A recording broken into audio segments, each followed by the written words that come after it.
The icy wind cut like knives, ripping through layers of thermal suits as the shuttle's ramp descended onto the barren expanse of Glacier N4. Elena's breath fogged her visor as she stepped onto the planet's surface, her boots crunching against ancient, unyielding ice. "Welcome to your trial of survival," Professor Kirax's voice echoed, resonating with authority. "Your human tools are worthless here. Only the Ktharn way will sustain you." Kirax stood tall, his frost-coated exoskeleton gleaming in the pale light of Glacier's twin suns. His four eyes swept over the students, a mix of humans and Ktharn trainees, each one bristling with cold and uncertainty. A seasoned survivalist from the Ktharn race, Kirax had made his disdain for human technology abundantly clear during the weeks of preparation for this mission. "Your primitive gadgets are crutches," he'd said. "Here, they will betray you." Elena glanced at the Ktharn tools laid out before them, delicate, spindly instruments crafted from crystalline metals that shimmered unnervingly under the light. She knelt to examine one, a spire-like device Kirax called a thermal anchor, supposedly capable of melting a hole into even the densest ice. It looked more like an alien sculpture than a practical tool. Kirax continued his briefing, his voice cutting through the rising wind. "Your first task is to construct shelters. Use the tools provided. By sundown, temperatures will drop to levels that your fragile human bodies cannot endure. If you fail, you will die." The group dispersed, pairs of humans and Ktharn fumbling with their assigned equipment. Elena partnered with Marcus, a fellow human cadet whose broad shoulders and easy grin belied a sharp, inventive mind. Together, they wrestled with the thermal anchor, struggling to activate it. "I think it's jammed," Marcus muttered, frowning as the device sputtered and hissed. Elena's fingers trembled with cold as she adjusted the controls. "It's not jammed, it's just," she paused, searching for the right word. "Alien. Nothing about this makes sense." Meanwhile, the Ktharn students worked with an almost mechanical precision, their chitinous hands manipulating the tools as though they were extensions of their own bodies. Their shelters began to take shape, elegant, crystalline domes that seemed to grow out of the ice itself. Elena's frustration grew. The anchor finally emitted a faint hum, but the ice barely softened under its heat. She glanced at Marcus, who was furiously tapping a control panel. "We're wasting time," she said, her voice tight. "Got a better idea?" he shot back. She did, but it was forbidden. Her compact multi-tool, tucked away in her gear pack, could slice through ice like butter. Yet Kirax had confiscated all human tools, deeming them insufficient for the challenge. Elena's fingers itched to reach for it, but she couldn't risk Kirax's wrath. The wind picked up, howling louder as storm clouds gathered on the horizon. Kirax's voice rose above the din. "Time is running out. Your shelters must be complete before the storm strikes." Elena looked at their half-formed dome, a crude pile of ice and failed ingenuity. The temperature was dropping fast, and the storm was coming. For now, survival depended on adapting. But Elena couldn't shake the thought, maybe the Ktharn way wasn't the only way. The storm struck with a fury that shook the ice beneath their feet. The wind screamed as if the planet itself resented their presence, hurling shards of ice that rattled against the fragile shelters. Elena huddled inside the crude dome she and Marcus had cobbled together, its walls groaning under the relentless assault. The thermal anchor had been little help, melting barely enough ice to scrape together a thin barrier against the cold. Professor Kirax inspected the shelters from the safety of his own crystalline dome, his piercing gaze visible through the translucent walls. When the wind lulled briefly, he emerged, his exoskeleton gleaming with frost. "Pathetic," he declared, gesturing toward the human shelters. "A child among the Ktharn could do better." Elena's fists clenched. She wasn't sure what burned more, his disdain or her own frustration. The Ktharn students had managed to construct pristine domes that refracted light like frozen rainbows, their crystalline tools seemingly bending the ice to their will. Meanwhile, her shelter looked like it might collapse if she sneezed too hard. "We're trying," Marcus muttered through chattering teeth, his tone barely masking his anger. "Effort without understanding is futile," Kirax snapped. "You humans rely too heavily on your crude devices. Survival is not about convenience, it is about mastery." The alien professor's words echoed in Elena's mind as the storm raged on. She knew he was wrong, human tools weren't crude, they were practical, adaptable. Her multi-tool could have saved them hours of struggling with the thermal anchor, but Kirax had confiscated it along with every other piece of human technology. When the storm finally relented, Kirax summoned the group to a clearing. The alien students stood tall, their shelters intact, while the humans shuffled in with frostbitten fingers and downcast eyes. Today's lesson is simple, Kirax said. Your reliance on human tools weakens you. Adapt to the Ktharm way, or you will fail. As Kirax spoke, Elena's gaze drifted to the confiscated human tools locked in a storage container nearby. Her multi-tool was in there, a compact device capable of cutting, drilling, and even soldering. She imagined how easily it could have sliced through the dense ice to reinforce their shelter. Marcus nudged her. What are you thinking? Nothing good, she whispered, her voice low enough that Kirax wouldn't hear. The afternoon's task was to gather food, a directive that sent a murmur of unease through the group. Kirax led them to a frozen lake, its surface gleaming like polished obsidian. Beneath this ice lies your sustenance, he said. The Ktharm way will show you how to retrieve it. He demonstrated the use of a crystalline tool called an ice lattice conductor, which sent a pulsating vibration through the ice, supposedly designed to attract fish. The Ktharm students watched intently, their mandibles twitching in understanding.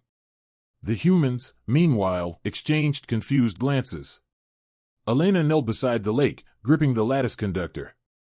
Its controls were unintuitive, a series of glowing rooms that seemed to change function with every press. She activated it, and the device emitted a soft hum, but nothing happened. Let me try, Marcus said, crouching beside her. They passed the device back and forth, each attempt more futile than the last. Kirax loomed over them, his tone sharp. Your clumsiness endangers the group. Focus. Elena bit back a retort. She wanted to throw the conductor into the lake and use her multi-tool to cut a hole in the ice. Instead, she gritted her teeth and continued fumbling with the alien device. Hours passed, and the humans' frustration mounted as the Ktharm students began hauling glowing, bioluminescent fish from the depths.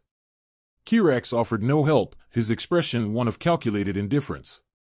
By dusk, Elena had had enough. While the others returned to the shelters with empty hands, she lingered near the lake. With a quick glance to ensure Kirax wasn't watching, she retrieved her multi-tool, hidden in her sleeve.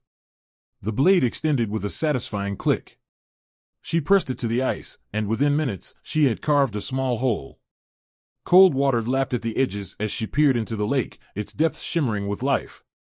Her heart raced, not just from the cold, but from the thrill of defiance.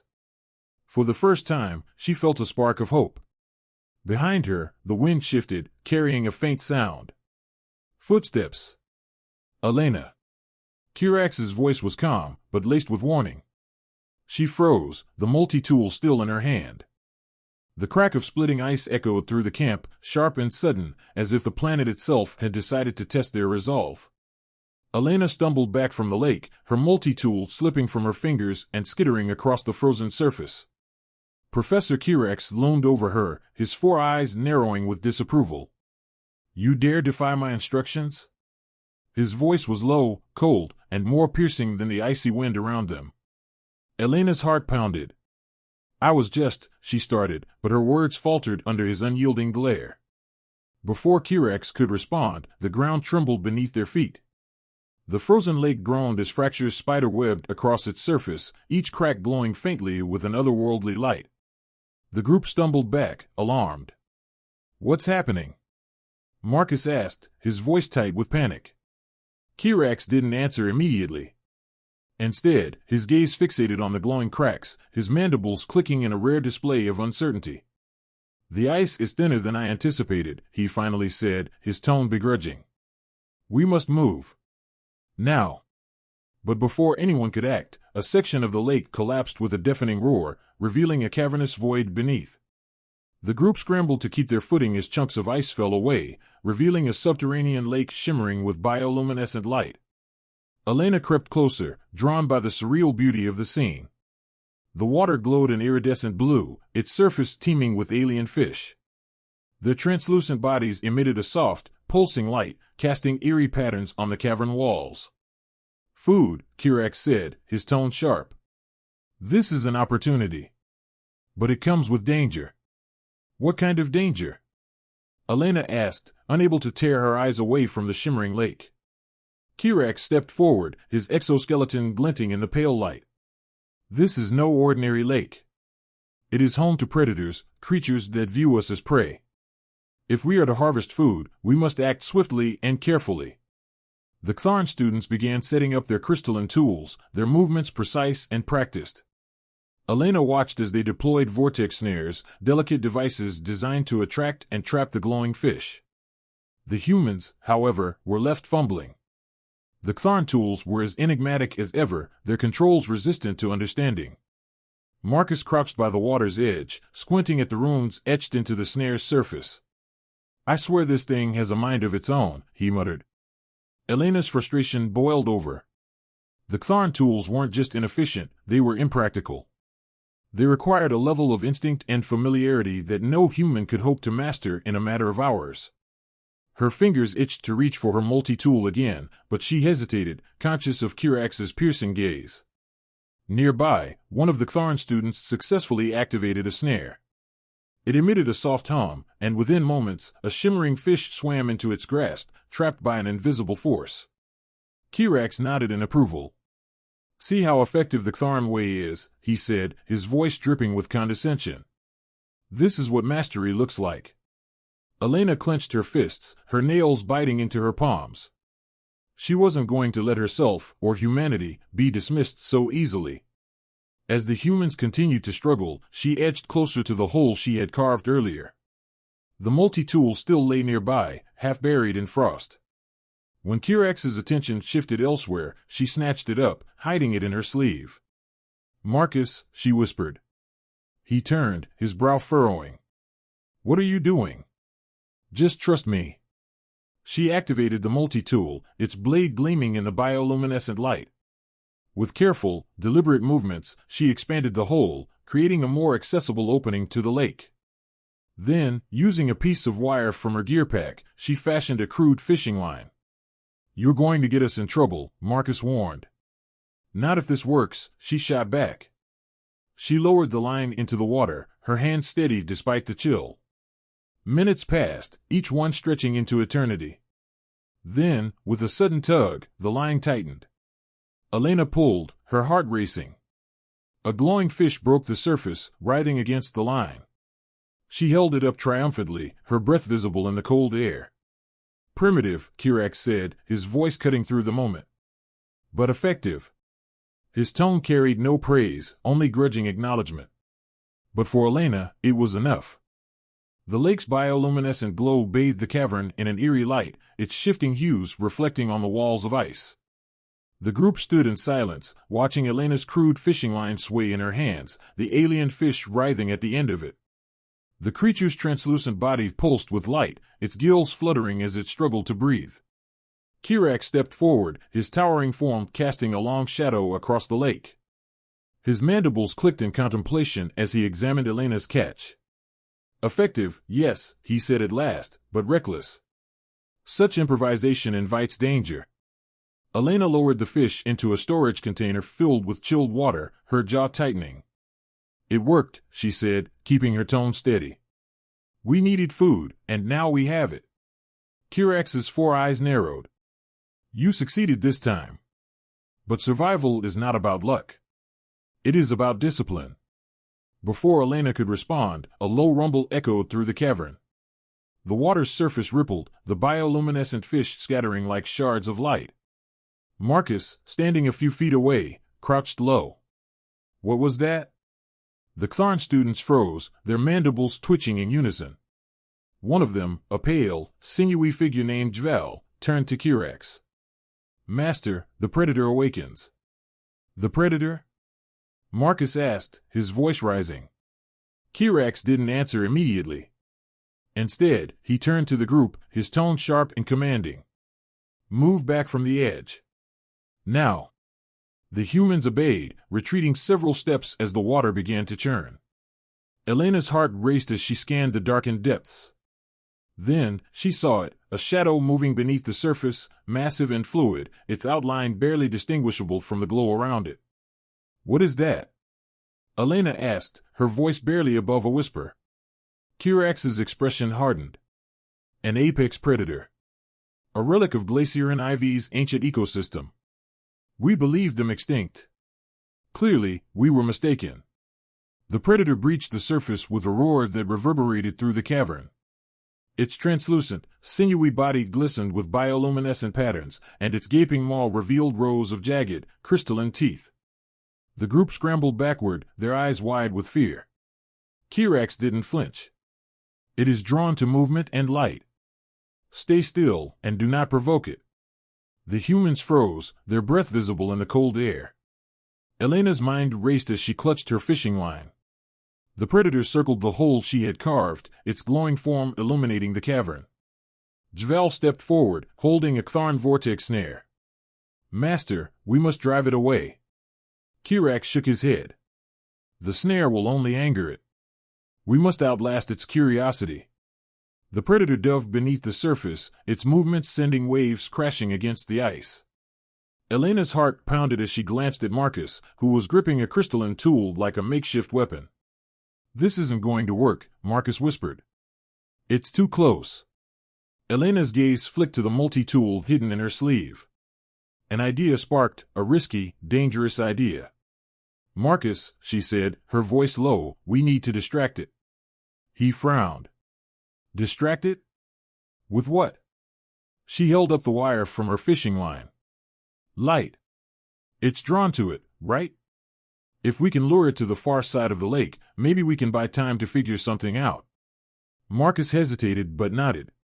Together, they fashioned a crude lure using scraps of metal and bioluminescent residue from the fish. Elena attached it to her line and tossed it into the water, far from the group. The predator took the bait almost immediately, its glowing form surging through the water like a streak of lightning. It breached again, jaws snapping around the lure before diving back into the depths. Kirax turned to Elena, his tone colder than the air around them. You play a dangerous game, human.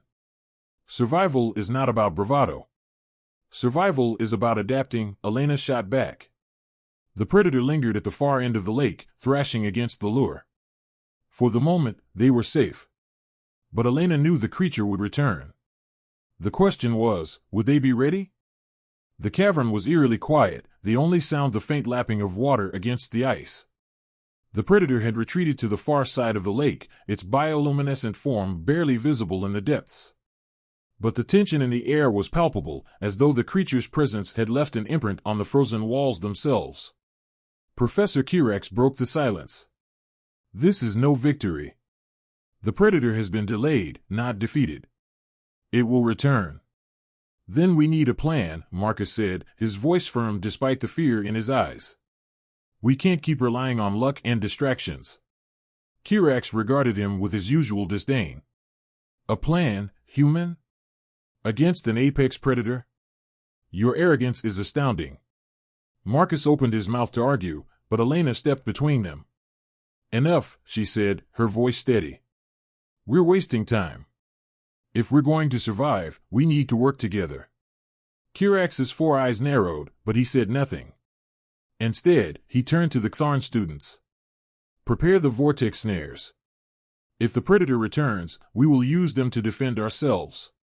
The Ctharn moved quickly, their movements fluid and efficient as they set up the crystalline devices along the edge of the lake.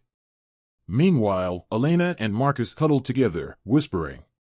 We can't rely on those snares, Elena said. They're too delicate. One hit from that thing, and they'll shatter. Marcus nodded. Then what's the alternative? Elena glanced at her multi-tool, still hidden in her sleeve. We use what we have. Human tools. Human ingenuity. A hint of a smile tugged at Marcus's lips. What do you have in mind? Elena explained quickly, outlining her idea. It was risky, reckless, even, but it was their best shot.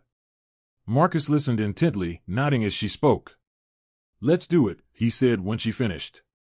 They moved to the edge of the lake, careful to stay out of Kirax's line of sight. Using the multi-tool, Elena began carving grooves into the ice, creating a makeshift channel that led away from the main opening. Marcus gathered scraps of metal and wire, fashioning a crude but sturdy harpoon. When Kirax noticed them, his mandibles clicked in irritation. "What are you doing now, humans?" "Preparing for what's coming," Elena said without looking up. Kirax's gaze lingered on them, but he didn't intervene. Perhaps he recognized the futility of arguing. Minutes turned into hours as the humans worked, their breath fogging in the freezing air. The predator's shadow loomed closer, its glowing form circling beneath the surface. "It's coming back," Dval warned, his voice tense. The predator breached with a deafening roar, water exploding into the air as its massive body slammed against the ice. The vortex snares activated, emitting pulsating hums that seemed to agitate the creature further. It thrashed violently, snapping at the devices.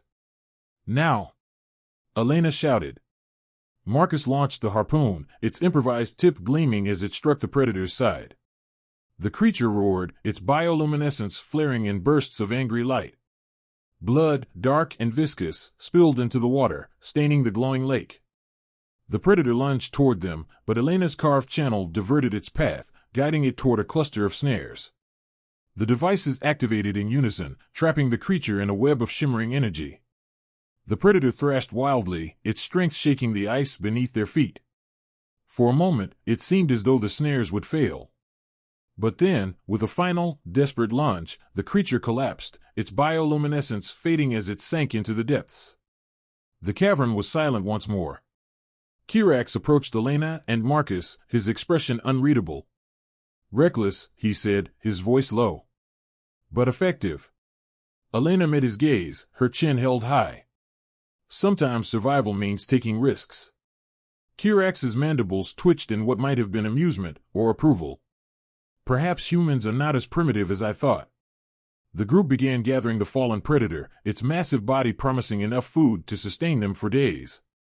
For the first time, Elena felt a flicker of hope. They had survived the predator.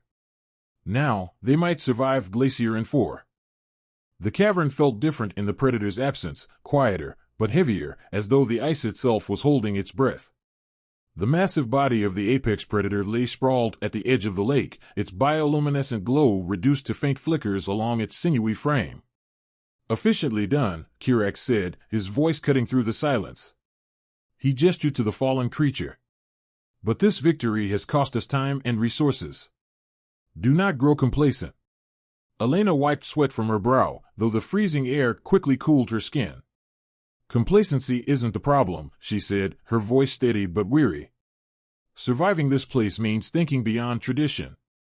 Kirax turned to her, his 4 eyes studying her carefully. "You believe your human method's superior?" "No," Elena replied, surprising herself with the conviction in her tone. "But I do believe they're worth considering. The Ktharm way has its strengths, but so does ours. If we keep treating this like a contest, we're not going to make it off this planet." The other humans nodded in agreement, while the Ktharn students exchanged uncertain glances.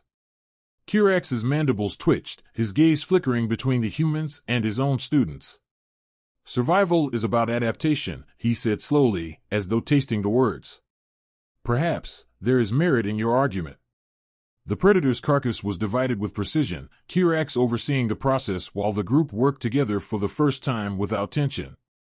The meat was stored in insulated containers, the bioluminescent organs salvaged for potential use as light sources. Marcus even suggested using the predator's tough hide to reinforce their shelters, an idea Kirax approved with a reluctant nod. By the time the task was complete, the group was exhausted but no longer fractured. The humans and Ktharn spoke in hushed voices, sharing ideas and strategies for the days ahead. The once sharp line between their methods blurred as they began blending their approaches. The following morning, the group faced their next challenge, securing water. The lake was a reliable source, but Kirax warned of deeper dangers lurking in its depths. "The predator we defeated was not alone," he said. "If we are not cautious, others will come." It was Elena who proposed a solution. "We can create a filtration system using the predator's bioluminescent organs and some of the crystalline tools. That way, we don't have to draw directly from the lake." Kirax regarded her with a mix of skepticism and curiosity. "Explain." Elena sketched a rough diagram in the frost-covered ground, detailing how they could channel meltwater through a series of filtration layers using both human ingenuity and Ktharn materials. Kirak studied the plan, his mandibles clicking thoughtfully. An unorthodox solution, he said finally. But it may work. Under Kirak's guidance, the group worked tirelessly to build the filtration system. The humans provided creativity and improvisation, while the Ktharn contributed precision and knowledge of the materials. By nightfall, the system was operational, delivering clean, drinkable water without drawing from the lake itself. As the group gathered around a makeshift fire, the tension that had once defined their interactions was gone. They shared stories of their homeworlds, their laughter echoing softly in the cavern. Kirak observed silently for a while before stepping forward. "You have proven something I did not expect," he said, his voice carrying a rare note of warmth. "The Ktharn way is built on tradition and mastery, but your human methods remind us that innovation is equally vital. Together, we have achieved what neither of us could alone." Elena met his gaze, feeling a mix of pride and relief. "Survival isn't about whose way is better," she said. "It's about finding a way that works." Kirak inclined his head, a gesture of respect. "Well said." As they prepared to rest, the humans and Ktharn alike felt a renewed sense of unity. They had faced Glacier and Ivy's dangers together, blending their strengths to overcome the planet's hostility. And as the bioluminescent light of the Predator's organs illuminated their camp, it seemed to symbolize something greater, a bridge between two species, forged in the crucible of survival.